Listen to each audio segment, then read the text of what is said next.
Okay, good afternoon, everyone. Thanks for coming. And Democrats are so proud that the American Rescue Plan is already delivering help to millions of Americans.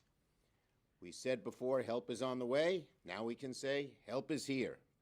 Help is here because Democrats are delivering on our promises, just as we said in the campaign. Democrats promised, put us in office, you'll get checks. They're getting checks. Put us in office, the vaccines will start coming forward.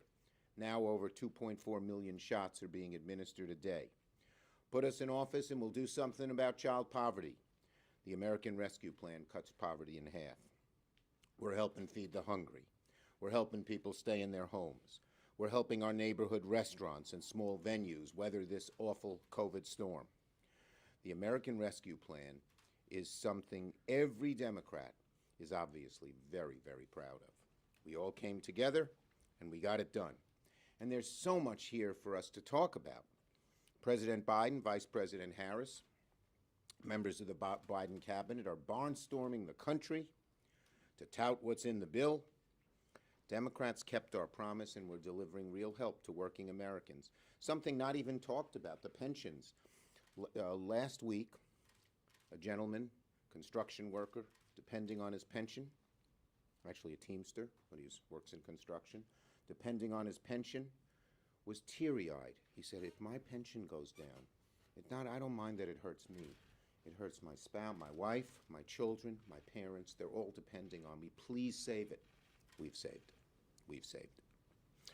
So, we're doing our job as promised. When we got into office, when we became the majority, everyone said, how are they going to get it all done? You got to confirm the cabinet. You got to do an impeachment trial and pass AARP. Well, we have done an impeachment trial. We passed AARP.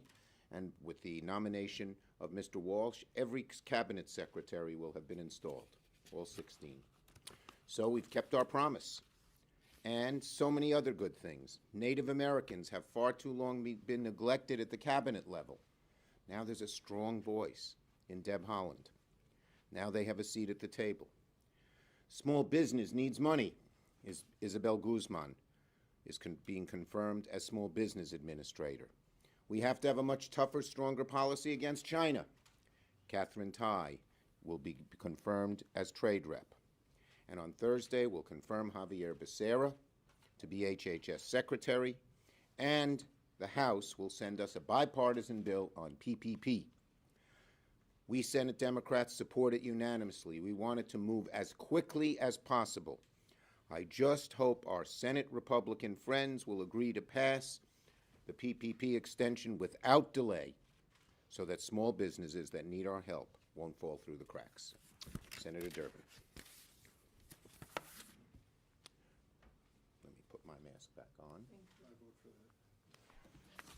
that. And Senator Durbin, with or without mask, as of his choosing. Sans mask, as we say in Sans Illinois. mask, as they say in Chicago.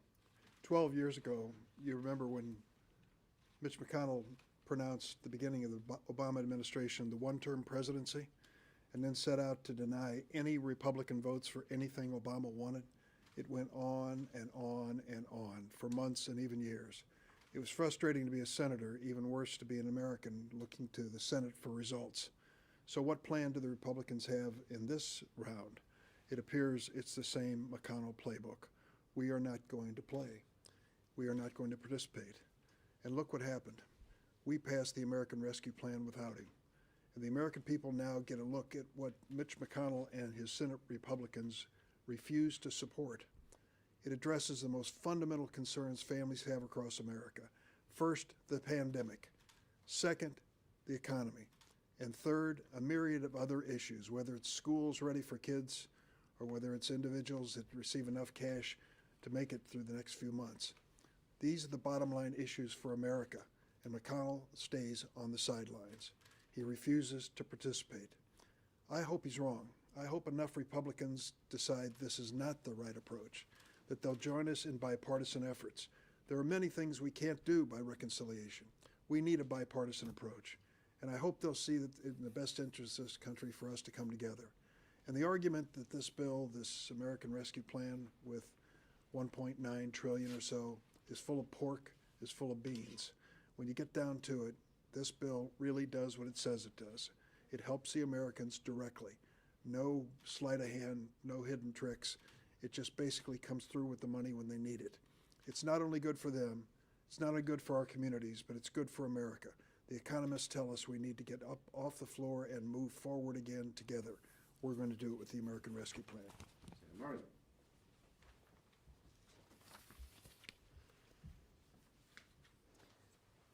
Thank you. I've been thinking a lot lately about something that Vice President Kamala Harris said recently. She made the point, and I'm paraphrasing, that while we've got to get back to normal when it comes to things like sending our kids off to school safely or hugging our kids and grandkids who aren't in the same household, visiting family from out of town, and just not having to worry about a terrifying, deadly virus, we've also got to recognize that going back to normal doesn't make sense when normal wasn't working in the first place. Normal hasn't been working well for working parents, especially moms, even before this pandemic. Normal wasn't working for communities of color and tribes who faced deeply harmful, long-standing inequities across healthcare and education and economic opportunity long before this pandemic started. Normal hasn't been working for our essential workers, many of them who kept our country running this year while making poverty-level wages, or people with disabilities who've long faced ableism and inequity when it comes to accessing health care, getting a job, or receiving a quality education. I could go on, but what I'm glad of is the American Rescue Plan will help our country not just get back to normal, but set a course towards a fairer, stronger country and economy where all of our families and communities can succeed, not those just at the top. Expanding access to affordable child care, direct payments, tax relief for families, making health care more affordable, and so much more that's in the American Rescue Plan are ways to help our families weather the storm of COVID-19 and ensure our economy works for all of us. We've got a lot of work ahead, and we are far from the finish line when it comes to COVID-19. But we are going to stay clear-eyed about the challenges that we face. Make sure the Biden-Harris administration is fully staffed and able to put all of their all into ending this pandemic and continue putting workers and families first in everything we do. Thank you. Senator Stabenow.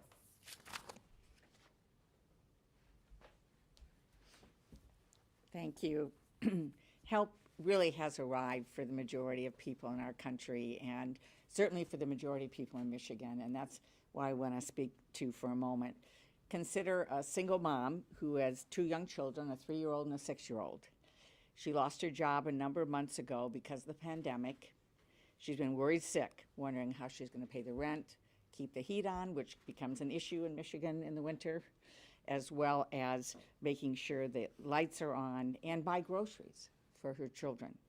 Well, today, things have changed for that Michigan mom. When she checked her bank account today, she had an additional $4,200 in her bank account. Just think about what that means.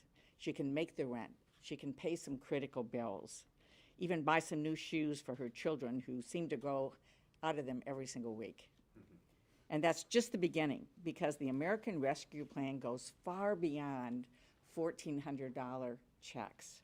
This mom has been surviving on unemployment, and now she knows that this support will last until September, and she'll continue to get an additional $300 a week. Like so many other Americans, when she lost her job, she lost her health care. Not anymore.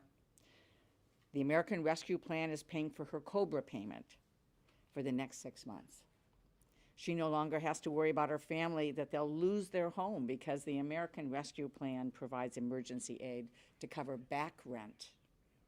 And she's less worried that they'll go hungry because SNAP benefits alone have increased by about $75 a month for her family, which is critically important when she goes to the grocery store. The American Rescue Plan also helps cover the cost of child care so she can have some help while she's doing a job interview. And she's relieved that her first grader is going to be able to go back to school full-time because his teachers and his bus driver and the other people that work at the school will be able to get vaccinated and they'll address other safety measures under the funds in the American Rescue Plan. So today, a lot has changed for this Michigan mom. She no longer feels alone. She feels like somebody's got her back. For this Michigan mom and so many others, help has arrived. I'd like to I thought my colleagues gave, well, Patty, Debbie, Dick, great talks. Good job. Yes.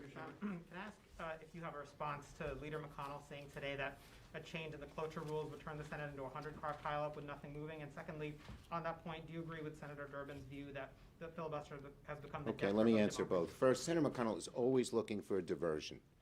He knows how popular ARP is. He knows he and his whole caucus opposed it, and that the American people, even Republicans, we just surveyed in New York State, 55% of Republicans are for the ARP now that it's passed.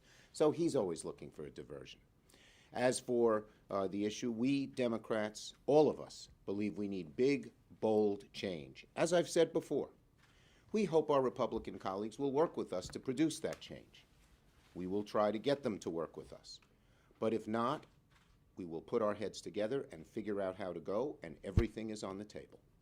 Leader Schumer, after this slate of cabinet nominations is finished, is it your intention to put your China bill on the floor immediately, and will it have the support of the necessary 10 or so Republicans? Well, first, we are going to sit down and talk to our caucus is going to sit down and talk together about where we should go next. Right now, we're still filling the president's cabinet, the last few nominees, and that'll take this week and next week, as well as passing PPP. But we will sit down as a caucus and with the Biden administration and decide exactly where to go next. We have a lot of things we want to do. On the China bill, we have good bipartisan support on that. My instructions to every one of the chairs who's working on the China bill is to work with your Republican colleagues. The centerpiece is a bipartisan proposal, the Endless Frontiers Act, proposed by myself and Todd Young of Indiana, and he's very enthusiastic. The semiconductor piece is bipartisan. Lots of the other parts of it are bipartisan, and we hope to have it as a bipartisan bill. Nope, she's next.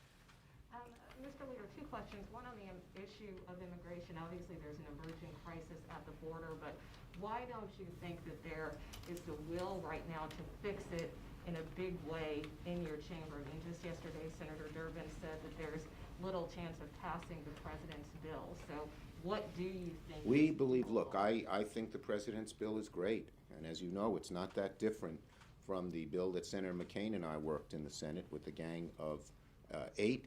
Dick Durbin was a member of it. And so we're going to try to do everything we can for as bold an immigration bill as we can get. Plain and simple. We'll see where our Republican colleagues are. Also, just very Senator quickly, I Next, have a next. follow-up. No. On Friday, you called on Governor Cuomo to resign, but earlier in the day, you had not reached that point. What changed for you over the last several hours to reach that conclusion? As I've said, New York State, under this COVID crisis, needs safe and they need secure and safe and strong leadership. The women have come forward. I'm proud they have. They've made some serious allegations, and they should be listened to. Because of these allegations, the governor has lost the confidence of his governing partners and of many New Yorkers, and he should step down. Have you spoken to him? Next. Have you spoken to him? Next. Following up on the immigration question, I'd like to hear from Senator Durbin on Okay. this issue as well, both of you. I mean, isn't it a problem, though?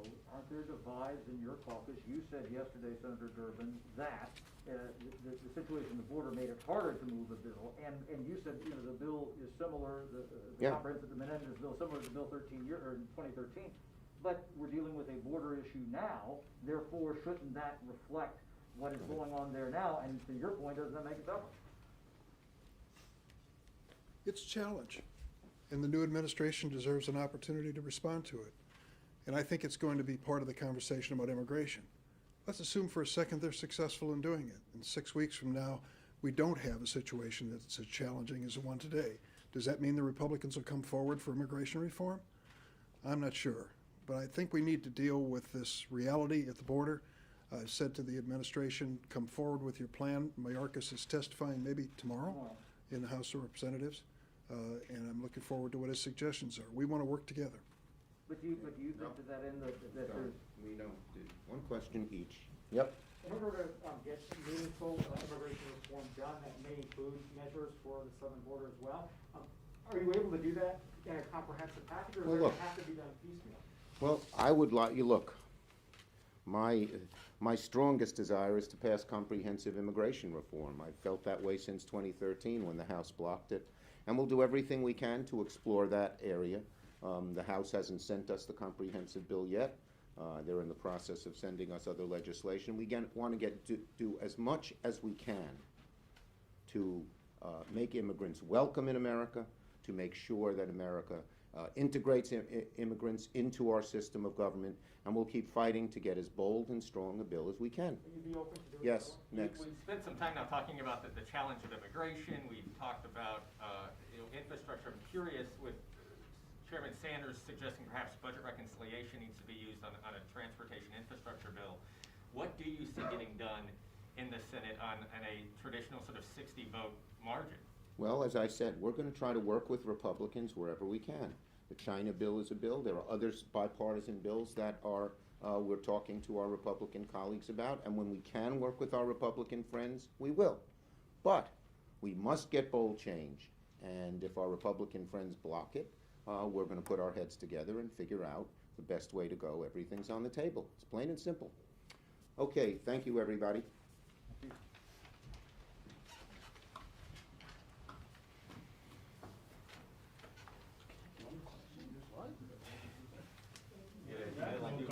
A, B, and C all in one go.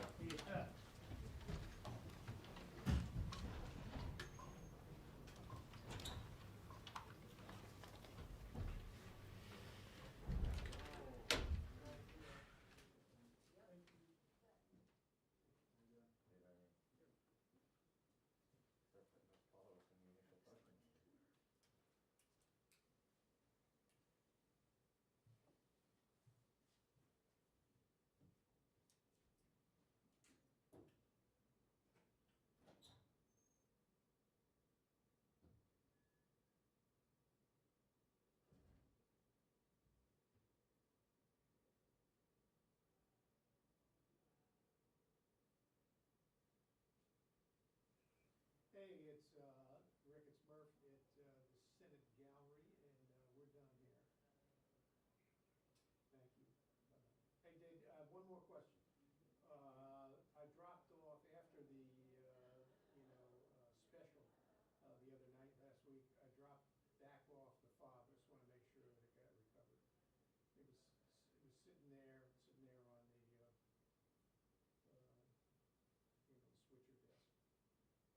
The front, okay. Down in CC, no. I put it down in CC, I put it down, yeah. On the one on the left, which is normally staff. So it was, of course, everybody there